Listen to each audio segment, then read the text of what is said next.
Hola, soy Harley Schlanger del Instituto Schiller. Bienvenidos a nuestra videoconferencia con nuestra fundadora y presidente Helga Sepp-LaRouche. Hoy es el 29 de mayo del 2020 y de hecho empezamos con las buenas noticias. Mañana sábado se lanzará el cohete que llevará a 2 astronautas a la estación espacial.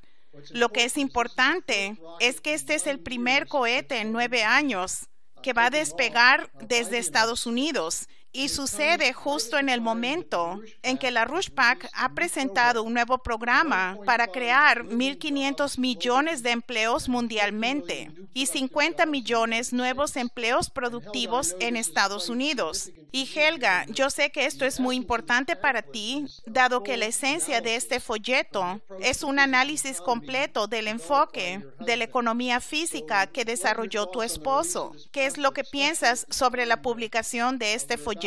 Especialmente ahora que vamos a tomar un paso hacia la frontera de la ciencia espacial. Bueno, obviamente el mundo necesita cambiar de dirección.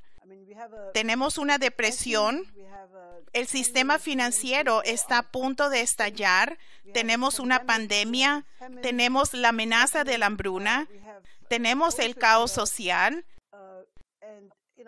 Y es muy claro que la acumulación de esas crisis y naturalmente es muy claro que existe la amenaza que pudiera ocurrir un enfrentamiento estratégico entre los principales países. Y es muy claro que se debe tener un paradigma completamente diferente. Se debe inyectar una solución que va a abordar todos estos problemas, que es exactamente el carácter de nuestro programa de crear 1.500 millones de nuevos empleos productivos mundialmente, empezando con 50 millones de empleos en Estados Unidos. Y estos son, en verdad, como dijiste, los principios de mi finado esposo. Es decir, que en una economía productiva, por lo menos la mitad de la fuerza laboral debería estar empleada en centros de trabajos realmente productivos. Y él tiene un concepto muy diferente de lo que es productivo y lo que no lo es. Dado el hecho que hoy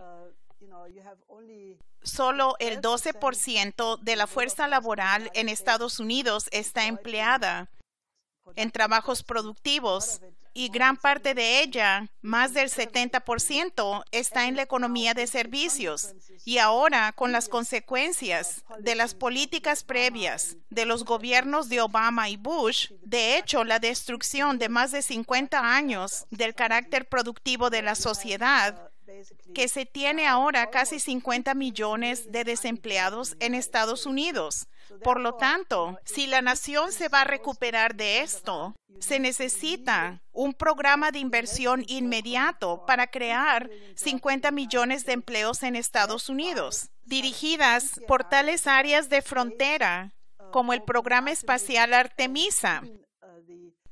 Y la idea de que se necesita, según los principios de Lyndon LaRouche, por lo menos 5% de toda la fuerza laboral que esté empleada en la investigación y desarrollo en ciencias básicas. Por lo tanto, este programa Artemisa y el lanzamiento de este cohete espacial, esa es la dirección que debemos tomar.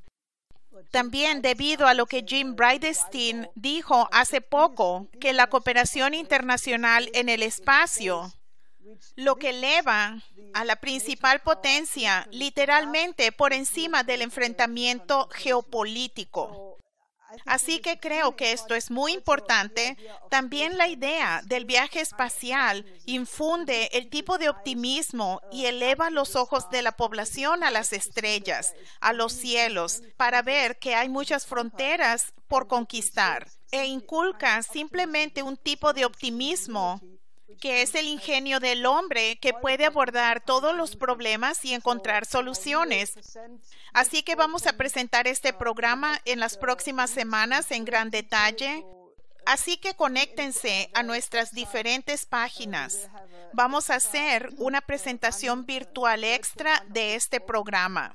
Así que asegúrense que todos tengan acceso a eso. Porque lo que necesitamos hacer es que debe haber una amplia discusión entre los ingenieros civiles, agricultores, consejeros de la ciudad, la gente que representa cualquier aspecto de la sociedad productiva, porque debemos movilizar a toda la sociedad, como ocurrió con el nuevo trato de Franklin Roosevelt, que sacó a Estados Unidos de la depresión. Y eso es exactamente el tipo de discusión que necesitamos urgentemente, porque estamos en una crisis existencial que todos pueden ver. Así que yo realmente urgiría a la gente que sea parte de esta discusión y que se asegure que se ponga en la agenda y que las fuerzas que se han opuesto a tales programas, como desafortunadamente mucha gente en el Congreso, que no se les escuche y que esta solución se plantee firmemente.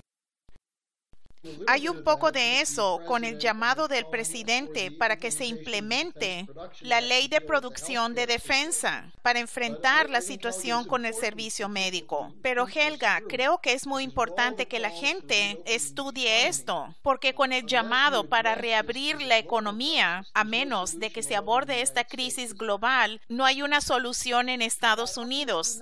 Obviamente no, porque esto ha acelerado la crisis económica y el desempleo en Estados Unidos,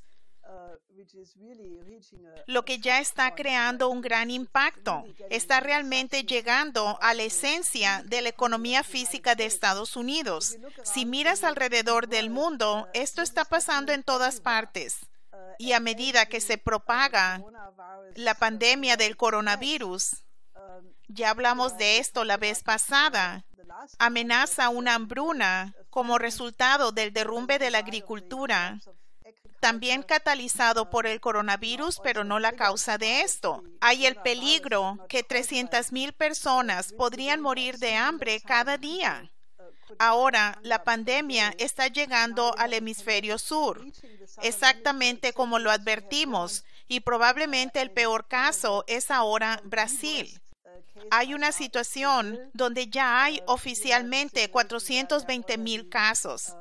Pero como el Instituto Médico de la Universidad de Sao Paulo estaba diciendo, probablemente hay 15 veces más casos que los que se reconocen oficialmente, porque no se están haciendo las pruebas, porque hay una increíble pobreza en las favelas, en el empobrecido noreste de Brasil.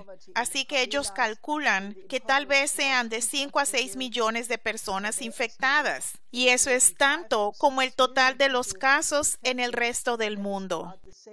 Así que esta es una crisis increíble. Y en Chile se puede ver que el COVID-19 está fuera de control, pero también la gente está muriéndose de hambre. Hay disturbios en las calles. La población está llevando a cabo manifestaciones con ollas y cacerolas. Y esto es solo lo más sobresaliente, que enfatiza el hecho que necesitamos tener un programa para crear 1.500 millones de empleos productivos para la fuerza laboral del mundo, porque como también discutimos antes, el hecho de que 60% de la fuerza laboral del mundo está empleada en la economía a la sombra, la llamada economía informal, que es una manera de llamarla demasiado buena. Esta es la población que no tiene trabajos productivos, que viven de un día para otro, que normalmente no tienen capacidades productivas. Y si ven al desempleo en el mundo, el trabajo informal, la economía a la sombra, hay un desperdicio increíble del potencial productivo de la población, que será urgentemente necesario para abordar todos estos problemas. Es decir, para crear un sistema de salud mundial, un sistema de salud en cada país, para empezar a duplicar la producción de alimentos. Porque ya saben, si se viene una hambruna de tales dimensiones, absolutamente se necesita duplicar la producción de alimentos, lo que también hay que hacer debido al crecimiento de la población mundial. Así que el único enfoque racional, y estamos haciendo campaña a favor de esto en todos los países del mundo, tal vez no en todos, pero en muchos. Tenemos organizaciones en África que ahora reconocen que esa es una propuesta viable. Estamos luchando para que haya un sistema de salud de emergencia para abordar estas cosas. Tenemos en la descripción de esta videoconferencia la petición para un programa Apolo para la salud mundial, el programa de emergencia para los alimentos y el folleto para crear 1.500 millones de nuevos empleos productivos. Y yo les pediría que nos ayuden a distribuir esto lo más ampliamente posible, porque necesitamos que haya un debate público y necesitamos que mucha gente se una a esta lucha para implementar esta solución. En las circunstancias de lo que acabas de describir, a menudo hay una distracción, provocaciones que llevan a disturbios civiles y también al peligro de la guerra. Primero, sobre la cuestión de la inestabilidad civil y los disturbios que vemos surgir en torno a la situación en Minnesota, donde la policía mató a un afroamericano desarmado.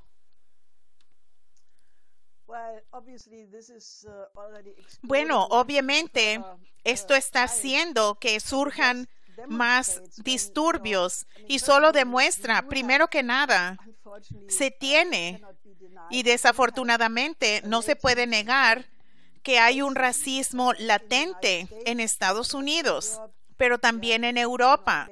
Básicamente, hay un polvorín que bajo condiciones de desempleo y de estrés causados por la pandemia puede estallar.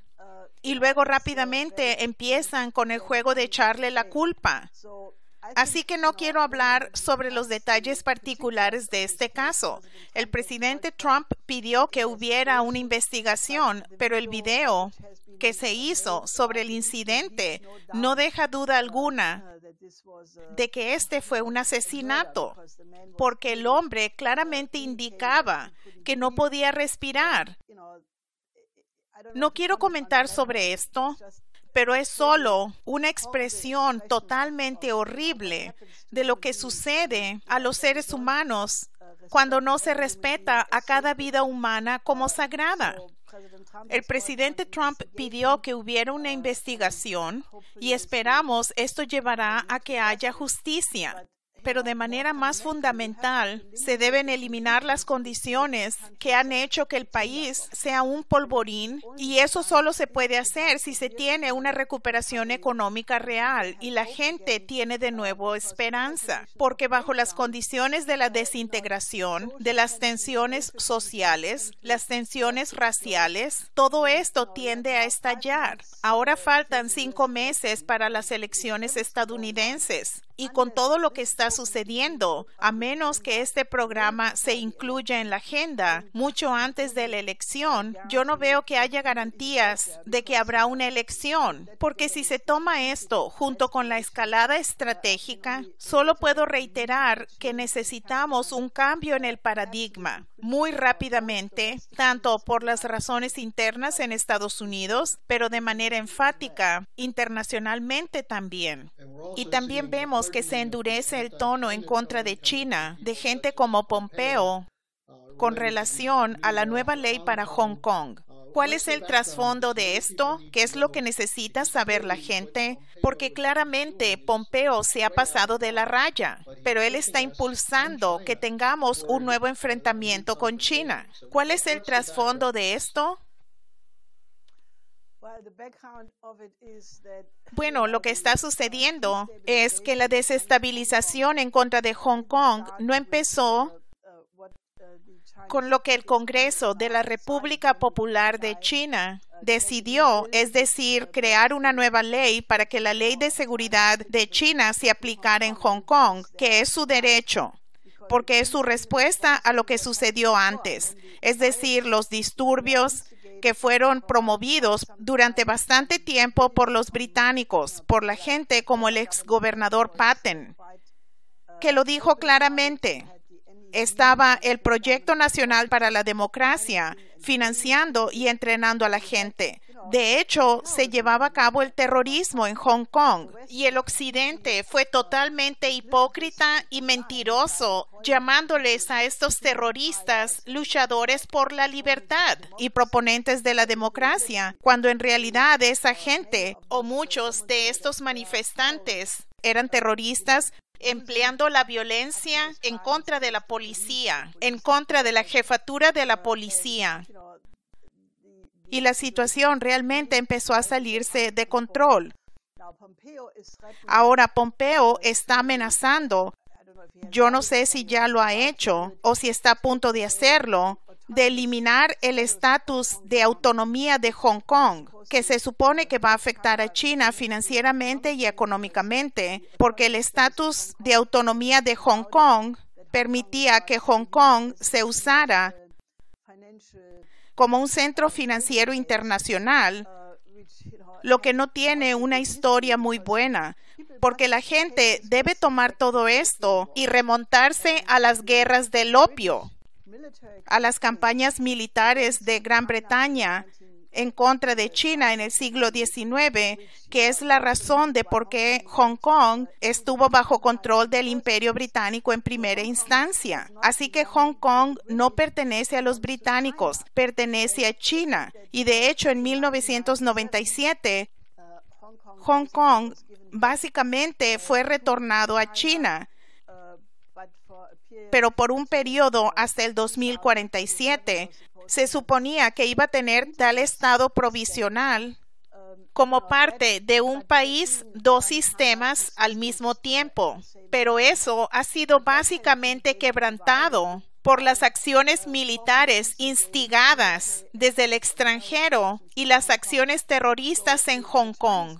Así que si el gobierno chino ahora dice que ya no van a permitir esto más, y que tienen el derecho de luchar en contra de estos terroristas por razones de seguridad nacional, es absolutamente su derecho legítimo. Esta gente que ha promovido a los terroristas debió pensar sobre esto de antemano. Sin embargo, si esto está ahora sucediendo, claro, va a perjudicar a China.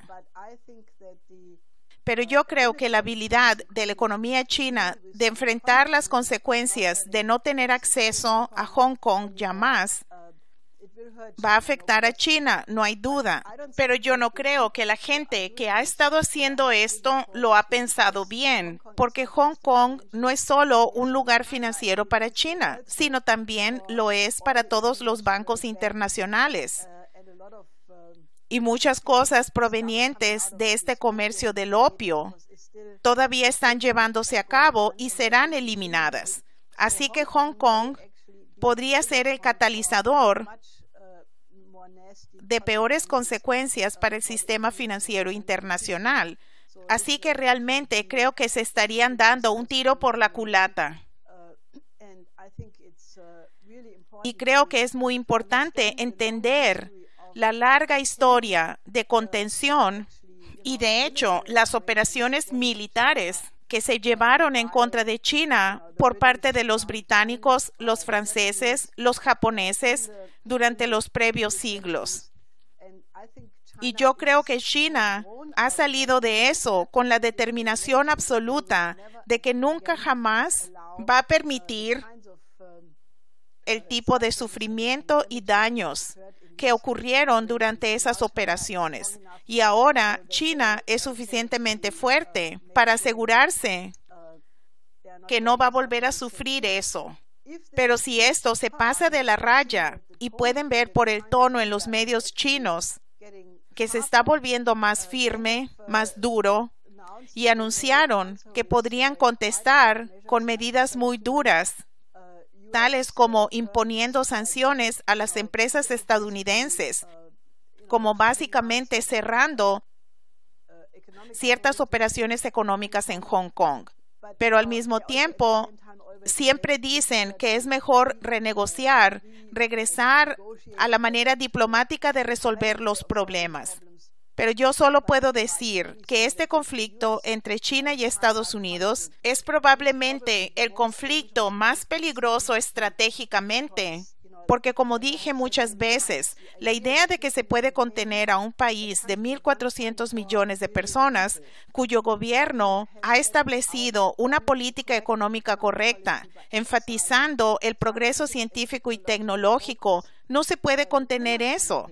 especialmente cuando el Occidente todavía, por lo menos en Europa, está comprometido a la política neoliberal verde absolutamente tonta y se está destruyendo de esa manera, mientras que China, junto con los otros países asiáticos, están poniendo sus esperanzas y de hecho están haciéndolo en el progreso científico y tecnológico. China se ha convertido en el líder mundial en algunas áreas, como en la investigación espacial han avanzado, en la investigación sobre la fusión, en los sistemas de trenes rápidos. Su población tiene una moral completamente diferente que la que el Occidente ha demostrado en la reacción realmente irracional al cierre de emergencia ante la pandemia.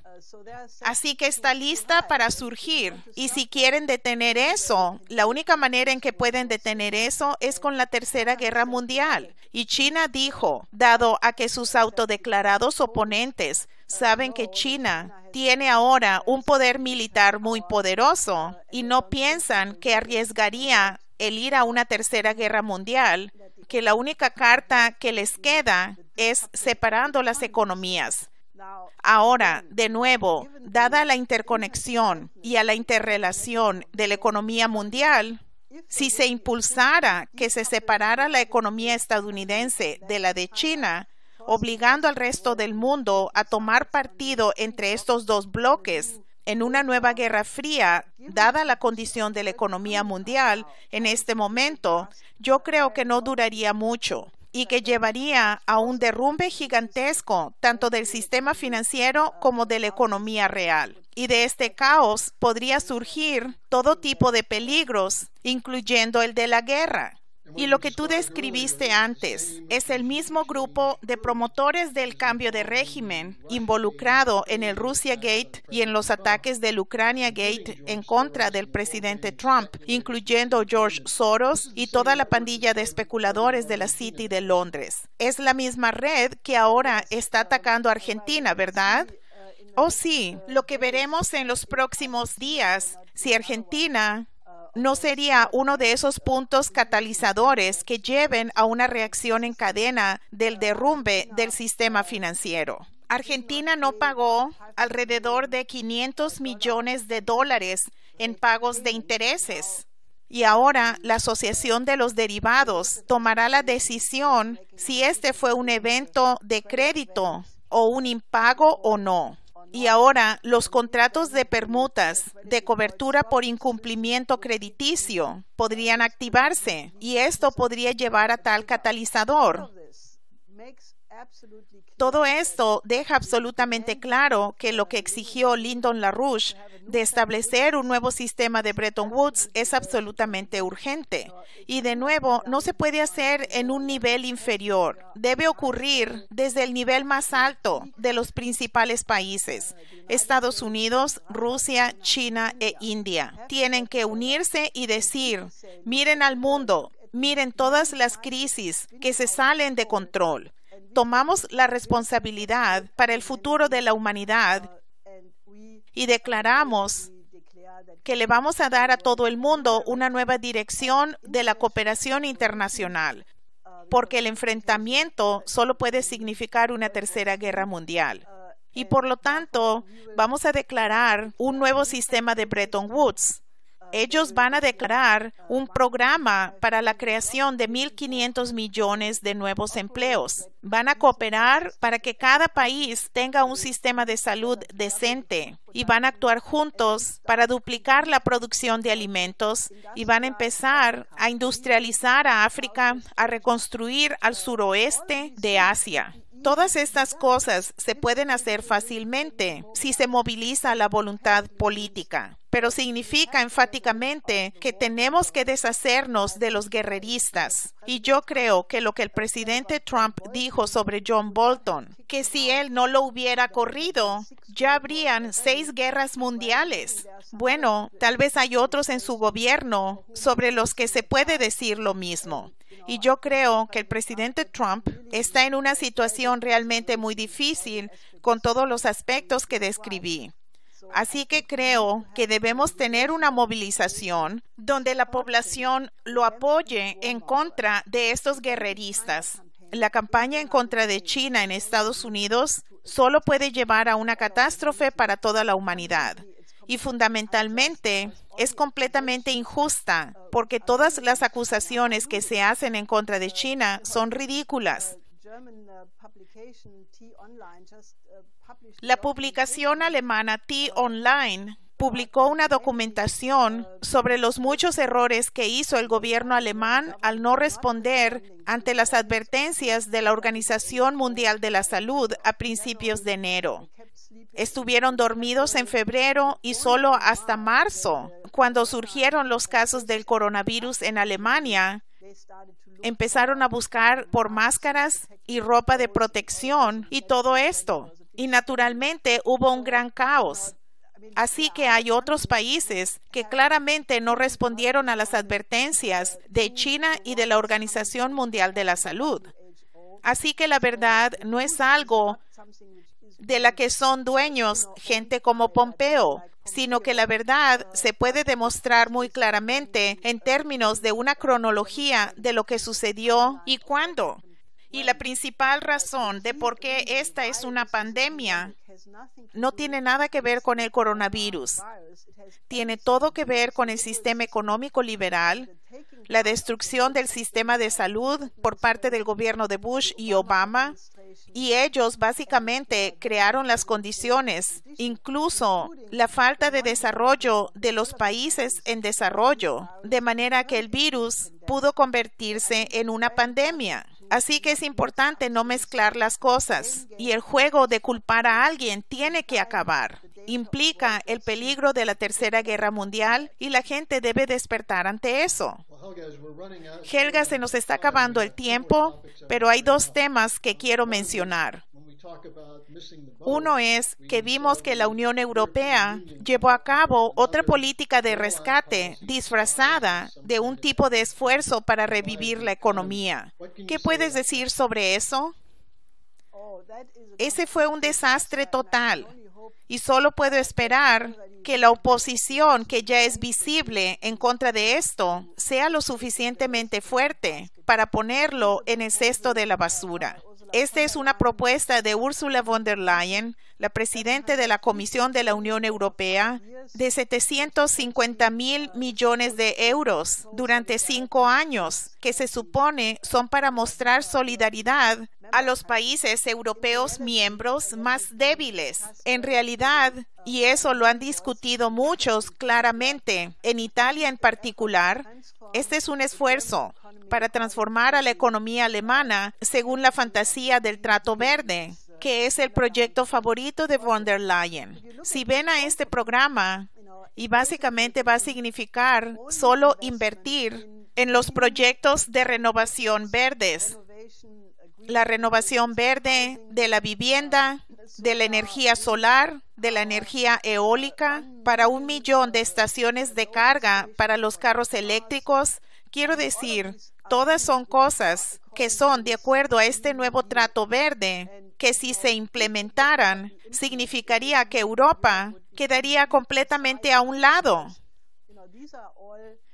Porque estas son políticas económicas totalmente inválidas que hacen que baje la productividad y bajan la densidad del flujo energético. Significaría que Europa se vuelve tecnológicamente obsoleta y quedaría por un lado. Se destruiría el carácter de Europa como naciones industriales y llevaría al caos. Pero afortunadamente hay una oposición en el Parlamento alemán, en el Parlamento europeo, pero especialmente de los proponentes de la soberanía en Francia y el equivalente en Italia. No se llaman a sí mismos proponentes de la soberanía, pero lo son de facto, quienes básicamente dicen que esto aumenta la deuda y que si Italia ya de hecho es obligada a aumentar la deuda, ¿por qué no lo hace directamente emitiendo bonos del gobierno en lugar de hacerlo a través de la Unión Europea? Hay advertencias incluso del Banco Central Europeo que esto podría detonar la eurozona y, francamente, dado el hecho de que esta burocracia de la Unión Europea está en el lado equivocado, tal vez no sea una cosa mala, porque permitiría una política alternativa de trabajar juntos con Eurasia en el desarrollo de la iniciativa de la Franja y la Ruta, que obviamente es la manera de resolver los problemas en África y en el suroeste de Asia. Así que este BCE o el programa de la Comisión Europea, esperemos que no llegue a nada, porque es la peor idiotez económica que uno se puede imaginar. Y finalmente, quiero mencionar sobre el extraño caso de Joe Biden, que parece no decidirse si es candidato para la presidencia o fugitivo de la justicia del programa para la protección federal de testigos, que se esconde en el sótano. Con los últimos acontecimientos en Ucrania, podría ser que va a ser fugitivo de la justicia. ¿Qué está pasando con esta situación? Bueno, esto es muy interesante y muy poco se ha mencionado, si es que los principales medios de comunicación le han dado cobertura. Pero en Ucrania, el fiscal federal ahora ha iniciado una investigación en contra de Biden, tanto por corrupción como por el hecho que él impuso una gran presión en el gobierno ucraniano, en el gobierno de Petro Poroshenko en ese entonces, para expulsar al fiscal general, el fiscal Víctor Shokin, quien estaba investigando la compañía Burisma, donde Hunter Biden, el hijo de Joe Biden, tenía un puesto donde se le pagaba mucho y no hacía nada. Ahora hay documentos que están en las cortes donde Joe Biden amenazó con no entregar $1,000 millones a Ucrania si no se hacía esto. Pero Poroshenko era una herramienta útil que no tuvo que hacer mucho. Pero este es el caso de una gran interferencia en los asuntos internos y de corrupción que yo creo que es muy interesante. Y veremos qué es lo que pasa. Podría cambiar la dinámica electoral muy rápidamente, porque ahora hay una investigación criminal oficial. Como estaba diciendo, yo creo que esto va a mantener a Joe en el sótano un poquito más. Quisiera pedirle al público de nuevo que vayan a las páginas de la Rushpack o del Instituto Schiller y vean el programa para la creación de 1.500 millones de nuevos empleos productivos. Tenemos la oportunidad de hacer algo ahora debido a la crisis. Si escucharon lo que dijo Helga, esta es una crisis mundial, pero hay soluciones y eso les debería dar esperanza. ¿Hay algo más que quisieras agregar? Quisiera que se volvieran activos con nosotros, porque este es un momento en la historia donde se podría tomar la dirección equivocada. Pero también, si implementamos este programa, podría darle la esperanza a miles de millones de personas en el mundo. Y dado que el ser humano es básicamente un ser que tiene la razón creativa, esperemos que suficientes seres humanos se unan y se movilicen con nosotros a favor de este buen plan y que podamos cambiar a la historia. Así que vuélvanse activos con nosotros. Muchas gracias, Helga, y nos veremos la próxima semana. Hasta la próxima semana.